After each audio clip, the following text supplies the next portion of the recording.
It's my privilege to introduce to you our next introducer. And, oh, Robert was out of order. Just before I do that, I have a special announcement to make. So special that Robert almost forgot to make it. So, as chair, I'm very pleased to make the announcement that the US GIF Board of Directors has very recently selected our selectee for the 2023 Arthur C. Lundell, Thomas C. Finney Lifetime Achievement Award. This is our foundation's highest honor. And we are going to honor this year an innovator for more than 30 years, Gilman Louie. Gilman is one of the few people that I would call a modern Renaissance man. His background as a pioneer, game designer, service to our national security community through InQtel, on the Defense Innovation Board, and with the National Security Commission for Artificial Intelligence. Gilman has and continues to lead the way. He's an innovator, he's a thinker, he's an entrepreneur, and we're thrilled to be able to recognize and celebrate his contributions. Now that tribute will come to Gilman's extraordinary contributions will happen November 30th. It'll be at our 2023 Geo Gala at the Tyson's Ritz-Carlton in Virginia.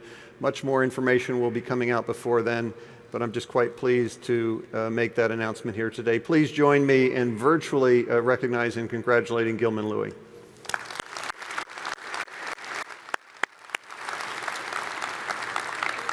All right, I've got the sequence back. Now, it's my great pleasure to turn our attention to an essential leader in our community, Admiral Trey Whitworth, who will have obviously some very important contributions to make. But in order to do that, I need to welcome to the stage Jennifer Krischer, the Vice President and General Manager of NGA Programs at Maxar, who will introduce the Admiral. Jennifer.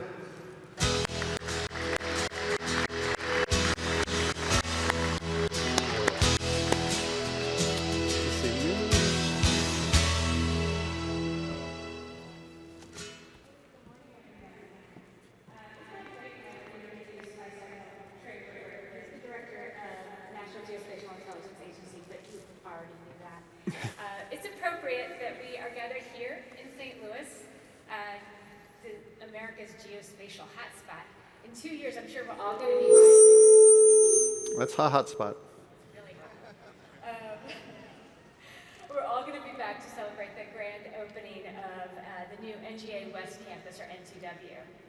Maxar is proud to work closely with NGA as a partner and provider of the highest quality, multi-source geospatial intelligence. Through programs like Global Enhanced GEOINT Delivery, Maxar and other commercial providers ensure the availability of the detailed 2D and 3D knowledge of the Earth from seabed to space that is necessary to keep our nation secure. I'll keep my introduction to Admiral Whitworth very brief, since he is a stranger to very few of us here. In his current assignment, Admiral Whitworth is the functional manager for GEOINT. His team is responsible for delivering world-class geospatial intelligence that provides decisive advantage to policymakers, warfighters, intelligence professionals, and first responders. Before coming to NGA, Admiral Whitworth was the J2, the Director for Intelligence at the Joint Staff in the Pentagon. Since 1989, his service to our nation has taken him from Washington to Afghanistan and everywhere in between. He has played critical roles as a leader, an advisor, and yes, as a humble intelligence analyst. He understands why Intel matters, why NGA matters, and why this symposium matters. Please roll the video. Yeah, do you know what the cards are?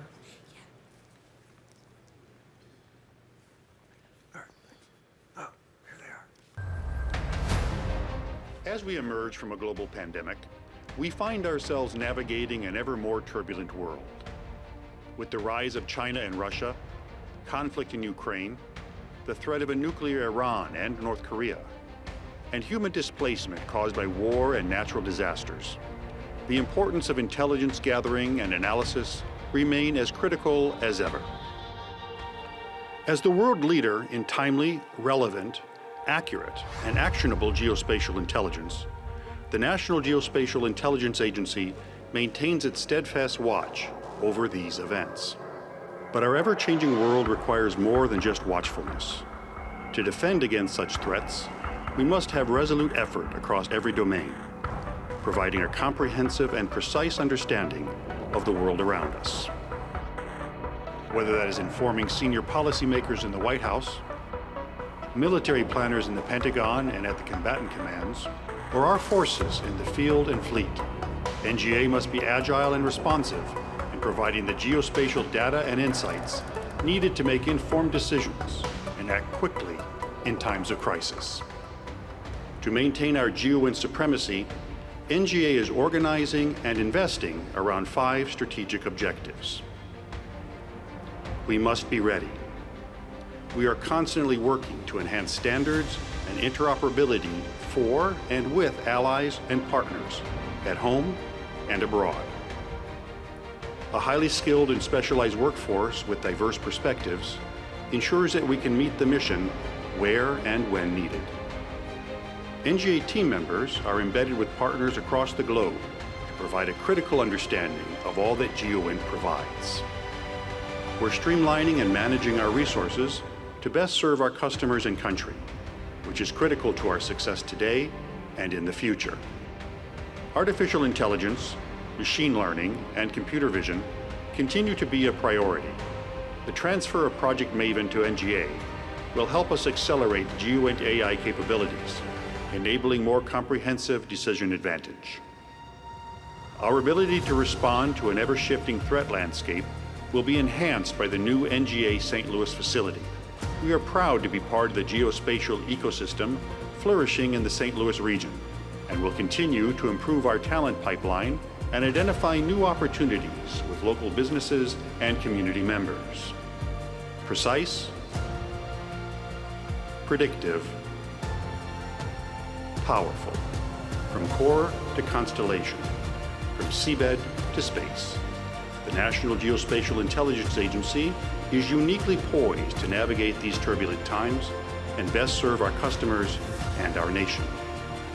As we celebrate 20 years of the GEOINT Symposium this week, we look to the innovative spirit that will be required for the next 20 years as we drive toward GEOINT supremacy for a better and safer world.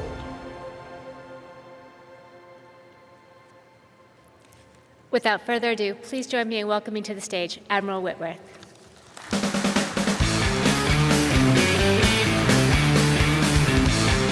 was great. Thank you so much. Thanks.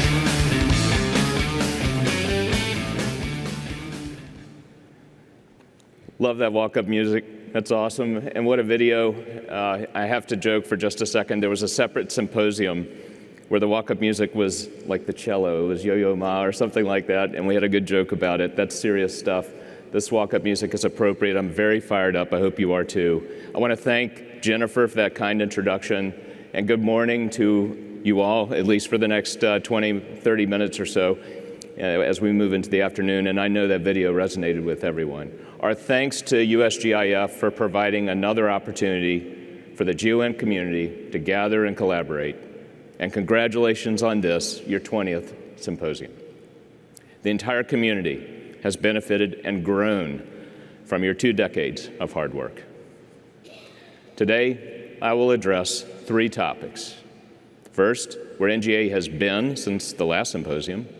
Second, how the geospatial community has matured in and around our host city. And third, the way ahead for NGA and GEOINT tradecraft, and by extension, elements of warfare in this period of intense acceleration for AI and ML. We'll make predictions. We'll discuss our role in a reluctant revolution in military affairs, or RMA, and our responsibility for avoiding a devolution of military affairs, or DMA. So let's start with where we've been. You hopefully noticed that we changed our motto. It's now know the world, show the way from seabed to space. And here's why we did that. The new version retains the spirit of the previous versions, but now it incorporates our expanding responsibilities into areas not quite as visible to ordinary citizens. So instead of a motto that could suggest we know the land masses, we have a motto that conveys we're looking up, down, and everywhere. that our nation's interests may be threatened. And make no mistake, distinguishing friendly from unfriendly behavior in space has become particularly important to us. You saw our 5 new consolidated strategic objectives in the video, and here they are again. I won't go over them in detail, but at NGA, everything we do will be related to these objectives. We also have a new mission and end state. They're simple, but ambitious, especially our end state. I asked our team what their desired goal was for our ultimate mission completion, and they resoundingly said, GEOINT supremacy. It's determined and bold, so we went with it. Something else we've decided to be determined about. Over the past year, we've bolstered my existing functional management responsibilities for the GEOINT enterprise. In October, we realigned our GEOINT functional management directorate to be directly subordinate to me. Likewise, I signed the first update to the GEOCOM charter in 13 years, and it now provides a way forward for a more integrated approach to our shared challenges. The adoption of common standards is our top priority for improved integration. We're specifically addressing all of these that you see listed. Standards simply make us better. They're key to increased interoperability, a mission-ready GEOINT force and workforce, and a fully integrated architecture. All of this strengthens our role as a combat support agency, a role central to our identity, essential to combatant commanders' warfighting readiness, and critical to national security. Over the past year, NGA has been out in front at the tactical level on the forward edge of the battlefield, at the operational level with the combatant commands, and at the strategic level for the Pentagon and the White House. In line with our national security strategy, our highest priority has been to help our nation succeed in the strategic competition with China and Russia. The China intelligence problem especially has become a global challenge. They've grown their military, tech, space, and cyber capabilities. They have built political and economic leverage around the world, and they clearly have become our pacing challenge. One epicenter of that challenge is the tension across the Taiwan Strait. An NGA analysis helps illuminate China's pressure campaign there. We're often the vehicle that leads our allies and partners to a common understanding of the complex and multifaceted threat to that island. The vigilance of NGA's analysis is directly proportional to the timeliness and clarity of decisions encountered by the commander of US Indo-PACOM, the Secretary of Defense, and the President of the United States. Let's talk about Russia and Ukraine, where we've also been playing an essential role. NGA has been providing key insights on Russian forces, tracking their movements and capabilities, as well as assessing their infrastructure. Back before the conflict kicked off in February of last year, we connected commercial satellite vendors to Ukraine, which provided them a responsive mechanism to do their own intelligence. And of course, our robust partnership with the allied geospatial community enables us to share widely across the enterprise. Moving to the Middle East, Iran is still the leading source of instability in that region. Its continued sponsorship and provocation of malign activities and influence pose direct and indirect challenges to U.S. interests and to those of our allies and partners. Iran has even sent Mohajer-6 and Shahed series UAVs to Russia, which is using them on the battlefield in Ukraine. So, we remain vigilant in monitoring the Iranian threat in the Middle East and elsewhere. In the United States intelligence community, North Korea is often described as the hardest target when it comes to generating intelligence insights. Not surprising, given the controlling nature of the regime. Despite this, NGA's analysis has been invaluable to multiple requirements this past year, like providing assessments on the regime's WMD program, its evolving land and sea-based missile capabilities, and its nuclear weapons aspirations. We've also exposed their efforts to circumvent enforcement of a UN Security Council resolution to target WMD exports and imports. In addition to focusing on these enduring security challenges, we're charged with monitoring the globe for less predictable threats and sources of instability. The situation in Sudan serves as a great example of this. In addition to initial indications and warning, NGA provided foundational data and products, guiding the safe navigation of ports and airfields, all in support of U.S. and multinational evacuation efforts. We supported DoD, the State Department, and the wider intelligence community with tailored products as security issues in Sudan intensified and then changed. Of course, NGA's efforts go beyond security issues. We have a significant role in humanitarian support and disaster relief, both here and abroad. It's a unique privilege to work in an organization that can shift to causes that save civilian lives and preserve our planet. At home, when requested by lead federal agencies like FEMA, we provide support to disasters like we did for Hurricane Ian in Fort Myers, Florida. Our deployed analysts processed more than 100 square miles of commercial imagery there and 800 gigabytes of small UAS data comprising nearly 80,000 images. They printed more than 1,000 maps and developed route analysis. They also highlighted gaps in searches to assist FEMA supervisors quickly and to direct resources where they were needed. We made the same impact internationally, standing up portals within 24 hours of devastating earthquakes, providing access to unclassified charts, maps, and imagery products needed to support disaster relief efforts. These included overviews of damaged medical facilities and helicopter landing zones to help guide aid.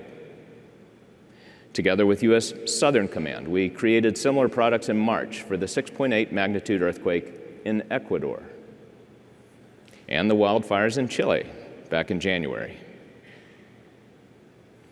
Now, of course, we're not just facing challenges from global threats and disasters, but dramatic changes in our operating environment that force us to relook everything we know. We assumed leadership of Project Maven in January, and it's playing an essential role in future military operations. The volume of GEOINT data expands with the proliferation of collection systems and expansion into the space domain. Artificial intelligence and machine learning are capable of quickly fusing enormous amounts of data from across disparate data sets, and they'll provide meaningful answers. So, we're embracing this new technology, working to automate significant portions of dynamic collection, imagery exploitation, and reporting workflows to rapidly exploit data and anticipate activity. In mere months since taking over the project, we've made important strides. We've worked closely with the combatant commands to integrate AI into workflows, accelerating operations and speed to decision. This benefits maritime domain awareness, target management, and our ability to automatically search and detect objects of interest. We've increased fidelity of targets, improved geolocation accuracy, and refined our test and evaluation process. And we've ensured Maven models can run in other machine learning platforms. The bottom line here is that under NGA's watch, Maven has become a program of record and has made some of its most significant technological strides and has already contributed to some of our nation's most important operations. I'll fold Maven, AI, and ML into the future of GEOINT in a few minutes.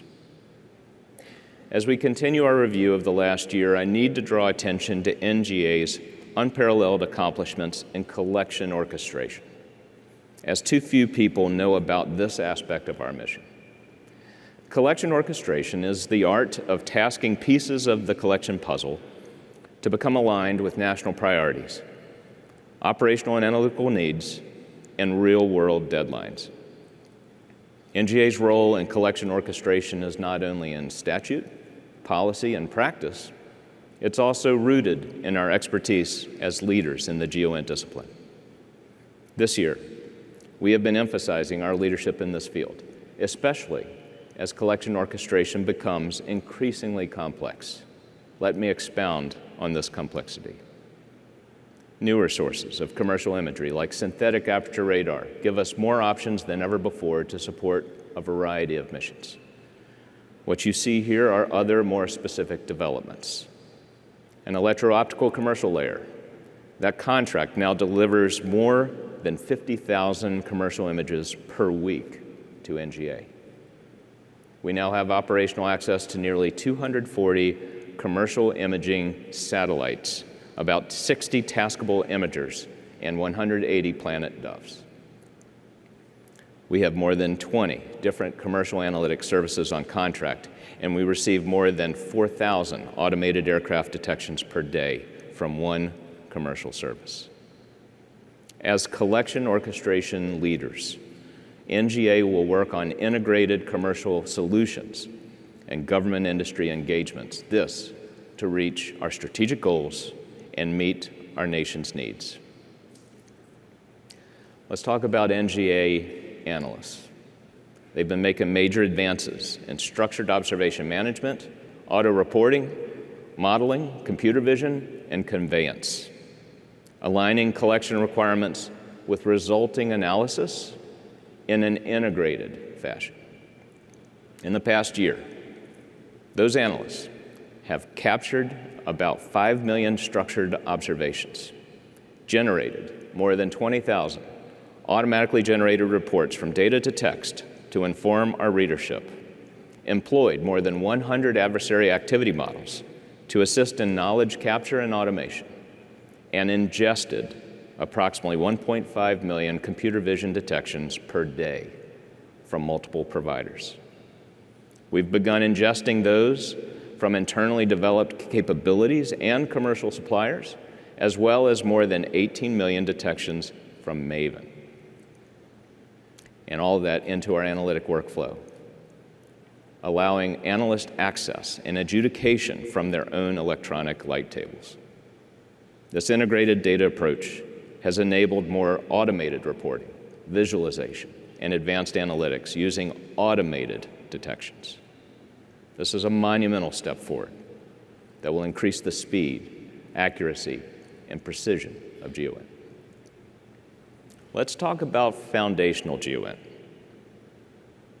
The physical modeling of our planet directly supports DoD by ensuring the precision and accuracy of GPS and maintaining the WGS-84 reference frame. Those are the building blocks of precision, targeting, and navigation. Our adversaries, however, are willing to disrupt our geolocation capabilities and are building their own capabilities to gain advantage. So we must be proactive to ensure resiliency of vital positioning, navigation, and timing systems. In light of this, NGA is developing AI/ML technologies to model the Earth's gravitational field, which can help us to fill in missing data where direct collection is difficult. We're also working on alternative reference systems to support GIS, precision PNT, and non-Earth operations. Just as NGA's predecessor agencies mapped the moon ahead of the Apollo missions, today we're working with NASA, the U.S. Geological Survey, the U.S. Space Force, and U.S. Space Command to develop the lunar geodetic system that will guide future visitors around the moon's surface as accurately and as safely as GPS does on Earth. And given various plans for further planetary exploration, the lunar geodetic system is likely to be the first of many celestial body reference systems NGA will be tasked with in the years ahead. It's one of many reasons we're working on growing and training the next generation of scientists and bringing geodesy and geomatics skill sets back to the U.S. Developing long-term relationships with academic partners is one way and an important way to do that. In some cases, modernizing means stopping what you've been doing, even something as historic as processing U2 wet film imagery. After 48 years of support to the Arab-Israeli Treaty of 1976, the intelligence community's film development capability will be officially decommissioned next month when we process the final aerial reconnaissance hard copy film mission. So discontinuing this process will mark the end of an era. It closes the loop on our analog heritage and digital transformation. I'll shift gears now and speak to developments here in and around the great city of St. Louis. We're very proud of our heritage in the Gateway City. This year marks our 80th anniversary of the Arrow mission in St. Louis. It began a few blocks from here in the midst of World War II with the Aeronautical Chart Plant. During the war, local St. Louis professionals completed and shipped more than 14 million aeronautical map charts. And after the war, the Arrow mission expanded and relocated to our current site at the Arsenal, providing trailblazing support to historic events like the Apollo 11 moon landing. We couldn't be prouder of our people being out in front for 8 uninterrupted decades of partnership and excellence. Let me add that our statutory safety of navigation mission has been paramount to the well-being of U.S. airmen for longer than the Air Force has been in existence under that name. Nobody has our expertise on the planet, from mapping and validating safe arrival and departure routes to airports around the world, to maintaining a global airfield library ready to support any contingency operation. A more recent development is our Moonshot Labs, just up the street from here. It's our unclassified innovation hub and collaboration space, our place to meet, create, collaborate, and innovate. It allows us to take advantage of the growing geospatial ecosystem in the region and prepare for unclassified collaboration at our new facility. It forges connections between creative minds across the intelligence community and the Defense Department, with cleared and uncleared technologists, academics, and allied partners. The goal is to bring novel solutions to today's national security challenges and to build innovation around collaboration, where inclusive groups yield better results. And they've been very, very busy, especially with engagements held to hear from industry on potential solutions to challenges. And of course, as an agency, we have something even larger going on 1 mile from here. The new NGA campus in St. Louis is well on its way. What's happened this last year?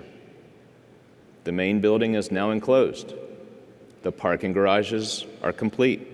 Security and IT contracts have been awarded. And installation of the technology required to support our mission starts very soon. The new building has been a joint effort among NGA, the Army Corps of Engineers, the Air Force, the City of St. Louis, of course, and the state of Missouri. Everything is on track to begin moving into the new spaces in late 2025.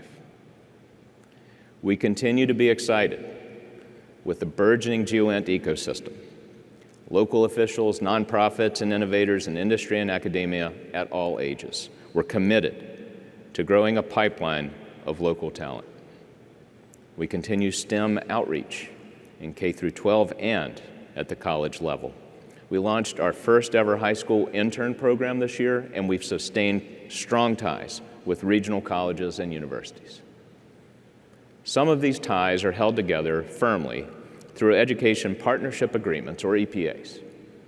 Here in St. Louis since 2020, we've signed EPAs with both Harris-Stowe State University, a historically black college, and the University of Missouri, St. Louis. We're working to create a geospatial talent pipeline from elementary schools to the agency. So they're developing academic courses and programs in STEM that will provide students the knowledge and skills needed for careers in GEOINT, both at NGA and throughout the area's geospatial ecosystem. Almost a year ago, we worked with Harris Stowe on their first month-long geospatial immersion program for undergrad students, and we're doing another one this summer. And in April, we co-hosted a STEM forum with Harris Stowe for middle school and high school teachers on how to engage their students with STEM. We're also working with UMSL to build curriculum and teach courses for a GIS certificate program slated to launch there this fall. And we're planning on building additional offerings there in geophysics and geodesy, two disciplines critical for our mission. You might have heard NGA personnel refer to our campus here in St. Louis as NGA Campus West, or NCW, and out in Springfield, Virginia, as NGA Campus East, or NCE, to distinguish them from each other. Well, we're about to change things a bit. East and West can be misinterpreted as simple directions.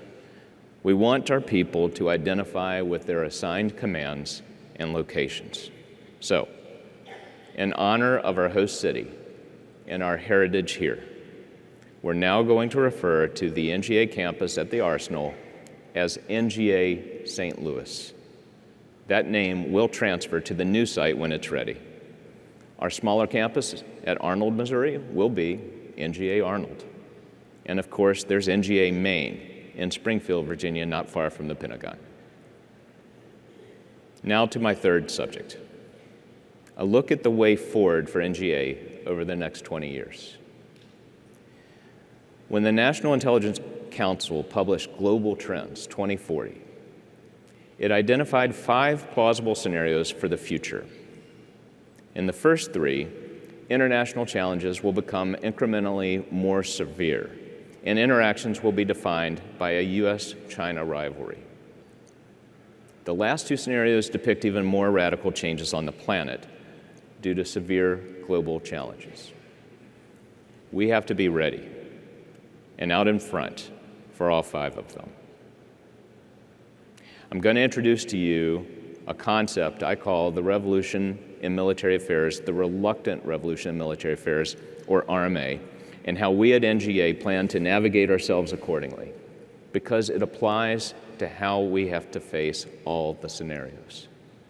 I submit the essence of this reluctant RMA is that modern warfare is unmanning considerable portions of power projection. Not all of it, mind you, but considerable portions. The underlying idea here is that lethal technologies, bringing extreme speeds, extreme ranges, and extreme accuracies, yield an uncomfortable risk calculus for putting American souls in harm's way. But many warfighters don't like the obvious mitigations of unmanning. We feel honor-bound to be over there instead of staying here. And it's reflective of an ethos that's been forged by every generation of American warfighter. The reality is that we want to be on those platforms with our teammates. It's energizing, it's real, and for those of us who have been at the tip of the spear, it's memorable. So herein lies our reluctance to accept, much less embrace, this confounding RMA. We might resist this reality as long as we can, but our enemies and adversaries, both ascending powers and declining ones, are not reluctant and could care less about nostalgia. So they'll be fine accepting more remote applications of combat power, and that may eventually pressure the United States and our allies to do the same. If you doubt me, take a look at the efficiencies and effects brought by fairly recent unmanned technologies in places like Ukraine, Ethiopia, Azerbaijan, and throughout Southwest Asia.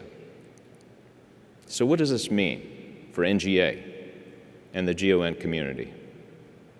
It means we're more important than ever, because sensing and sense-making have become mission essential for remote technology-enabled operations. In this room are the people who will help us assure the timeliness and end-to-end accuracy of our collection, exploitation, and analysis. That will ultimately yield to greater understanding and to informed decisions and execution by our warfighters. We in the GEOINT community are in the driver's seat for navigating this team out of the reluctance of this RMA. We're the ones out in front for every one of these future scenarios. Likewise, we'll work to ensure this RMA stays revolutionary and doesn't erode into a devolution in military affairs, or DMA. I submit a DMA could be the unmanning of decision-making in the application of force against unwitting actors. Our Maven hard chargers are like-minded on this. We're dedicated to using AI and ML as productive tools for human-machine teaming, bringing decision speed and improvement to humans. Let's wrap up with some predictions. How do we foresee GEOINT collection changing over the next 2 decades, particularly at NGA? We see almost persistent coverage of the entire planet. Improved space-based collection means better analytic services. We're preparing for these advancements in analytics through our upcoming LUNO contract, the successor to our economic indicator monitoring contract. It has provided shareable commercial analytics with valuable information to support our INW and monitoring missions. We see automated 3D mapping. Autonomous vehicles can already capture and process 3D data in real time, and they've set mass market expectations. We already have some customers demanding 3D products, and it feels like a bit like the invention of color television. You don't see much demand for black and white sets anymore. You may have heard of digital twins, a virtual representation of a real-world system. A digital twin is typically used to predict conditions, responses, or results of the real-world system by modeling inputs in the prediction of future potential. An example is the aeronautical industry, and it's building digital twins of aircraft engines to help predict how well and how long they'll perform under various maintenance conditions. We're seeking to build a dynamic digital twin for foundation data of the entire globe by building an automated federation of feature-level data, updated and provided in near real time. We believe industry's ability to self-organize into multi-sourced consortiums will provide never-before-seen opportunities to develop and acquire unclassified services that will deliver enriched data and maintain custody of activity of interest. Besides multi-source analytics, the emergence of custody services could provide defense, civil, and intelligence customers with reliable periodic updates of the position and disposition of objects and activity throughout time and space. We envision tasking for the insights we desire and letting industry provide us with the best mix of sources and analytics required to deliver the insight. Instead of our buying different analytical services and combining them ourselves, industry will do that themselves, with better and more accurate analytics coming from multiple sources. We also see consortiums of companies able to tip and queue to maintain custody of high-interest activity objects over time. There will be a shift from buying analysis as a service to buying commercial orchestration as a service. What are our predictions about the next 20 years for GEOINT analysis, especially at NGA? We think we'll continually develop and implement human machine learning, automated strategies, and technology efficiencies to shorten the timeline between observation and direct support to decision makers and warfighters. We believe the U.S. must remain the preeminent producer of GEOINT, staying ahead of aggressive global competitors and their expanding capabilities, the growing availability of social media and commercially sourced information, and infrastructure threats from cyber and OPSEC concerns. Collaboration with academia, industry, and international partners will increase our production flows, expand access to sources, and leverage efficiencies to process growing data reserves. We'll pursue more common physical workspaces and uncommon systems where allied and intelligence community partners will be able to access data and information instantaneously on the same networks. The next generation is increasingly comfortable processing information from multiple sources in short timelines. You know this. So we'll figure out how to leverage that. So those are our predictions about the next 2 decades. I appreciate being able to share them with you at the symposium. There's an enormous long-term value to all of us getting together, working as a unifying force to get where we need to be. So allow me to sum up my remarks. First, this past year has been a remarkable one, a world full of problems and challenges. But every time it came to national security issues, NGA has been out in front, and we're very proud of that. Second, St. Louis is really the place to be if you want to position yourself at the gateway for the future of GEOINT. And third, the way ahead for the next 20 years has everything to do with our ability to manage the coming onslaught of data. We need to be able to quickly and accurately create order from chaos. So we greatly welcome collaboration with those who can contribute in that arena. Our past and present have been remarkable. Our future requires us to be bold and ambitious, and always, always out front. Together, we can meet and exceed the challenges that lie ahead. Our nation relies on us to do no less. Thank you for your attention. Thanks, USGIF, for this forum, and I look forward to some questions.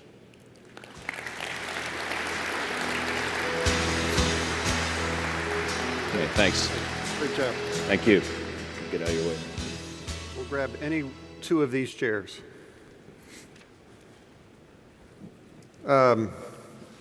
Director, thank you for those remarks. Thank you. And because I've been in that position, please thank the team that went into the remarks. I know what efforts go into capturing.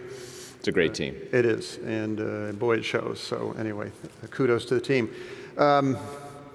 We could do this all day, but we don't have time. So I'm going to jump to some questions that I think would be of most interest to this audience. You mentioned the update on MAVEN, the movement to the agency. You talked about it becoming a program of record and your commitment to its success. Anything else you can say about MAVEN with respect to the audience about, geez, I want to be a better MAVEN partner, or I want to find a way to make you and the department successful that would help them be that better partner? I think, as we look back on just a couple of months since we've actually inherited leadership of the program, at least the geospatial portion of the program, the fact that it's no longer a project is very real to us. Mm-hmm. And so anyone who wants in, we welcome that. We want the industry and academic partners to come in, but please understand, it's now a program. So every dollar will be accounted for. We're going to show our discipline, but we're also going to show our creativity. And the last several months has demonstrated that. We are not, I think, being hyperbolic when we say we've made some significant advances just in several months. We've had some people who were familiar with MAVEN just a year ago come in and listen and say, wow, y'all really have made some progress. And so we're at peace now with this concept of actually leading a program of record in MAVEN. Great, great. Seabed to space, love it. Makes complete sense. It does lead to my next question, though. There are other elements of the department that operate and have responsibilities in space. How is your relationship with Space Command and Space Force coming? It was really a change to the motto that was with them in mind. And I talked to the Chief of Space Force Operations as well as Space Comm Commander and the Director of NRO about these proposed changes to make sure that it was consistent with their vision as well. And it was. And so when you think about what we do, we distinguish enemy or adversarial behavior from friendly behavior, and that's one of our chief responsibilities. And that has to apply in space, and there's not necessarily a large workforce dedicated to that outside of NGA. And so we needed to ensure that there was a way to communicate that to our legislative branch, as well as the people of the United States and the people of the world, that is an inherent responsibility. For Space Comm, this has been a very good conversation as they have the responsibility as a combatant command. And so being able to render distinction with them as a partner allows that commander to actually make decisions. Space Force in the train and equip business is really exciting to me as we think through especially some of these ideas of collection orchestration and where we can invite them into our workforce, since this is an essential part of shared mission, really. Mm-hmm. My last question is not a question. It's more of an opening for you. You properly and nicely saluted the city, and you have often, because I think you do, like I do, see them as a best practice with respect to how a city, a region can step up to be a great partner. And I love the fact that it's our 80th anniversary of Aero. I didn't know that, but that's very cool. 4 years older than the Air Force, which again, I think goes to the testament of how long this city, this region has been a great partner. Anything you'd like to leave, though, the city with? Is there any area that you'd like to get more help in, or is there an area that you'd like to see that relationship going into the future? Well, let me just expound a little bit on both Aero and St. Louis for a second. On Aero, I think this is one of those places, and as we look to younger generations and what motivates younger generations to join anything for that matter, but especially NGA, I sense that they're looking for causes and they're looking for the idea of saving people. And Aero is one of those things we do that actually, our employees, our workforce can say, yeah, we saved people. Mm-hmm. There are airmen who are alive because they had proper flip charts where accountability for, basically obstructions. Mm-hmm. On all the approaches for all these airports around the world, if there's a U.S. aircraft involved from DoD especially, they're safe given the accountability and responsibility of our Aero people. And that's very special that's inherent here in St. Louis. For St. Louis writ large, I think that St. Louis may have inherited a new responsibility for other communities looking mm-hmm. For a precedent that they've established with us and with really bold people in academia and civic-minded leaders. And that is just, if there is another place or places throughout the United States that hasn't necessarily worked this triad, maybe a new building that's being built or an old building that just doesn't have a relationship with academia or with a city, I would encourage leaders from those cities or those townships to actually get on a plane and come to St. Louis and learn. And I do hope that the people in charge here in St. Louis and also on the academic side will welcome them and explain how we've gotten where we are. This will always be a situation that requires maintenance and growth, but it also could be a source of training for other cities and townships around this great country. I happen to know what's happening. I sat in a meeting with visitors from Omaha not too long ago who were trying to increase their support for Strategic Command, which is in their hometown. They came here to learn how to do it, so it's beginning. Please join me in thanking Admiral Whitworth for his time and his presentation. Thanks, you. Appreciate it. Yep. Good stuff.